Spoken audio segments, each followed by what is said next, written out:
Hi, I'm Jake and I work on the Technical Services Team here at Metaclor. I give advice and training to our customers. In this video I'll be giving you an introduction into Teamac Chlorvar Chlorinated rubber paint. It's got great resistance to acids and chemicals and also has brilliant water resistance.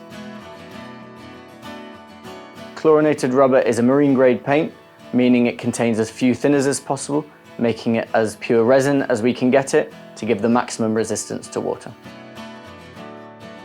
It's used on applications such as swimming pools, fountains and tanks, as well as marine applications such as barge hulls.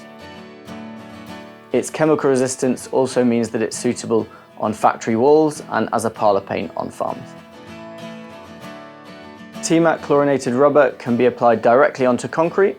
We just recommend thinning the first coat by 10% with Teamac Thinner's 15.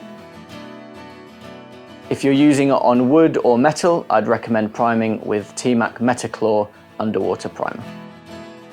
When using chlorinated rubber on fountains, swimming pools or tanks, it's really important to wait 14 days before submerging the coating. This product is not suitable over conventional paint systems, but is compatible with most other chlorinated rubber paints. Thank you for watching, and I'll see you in the next video.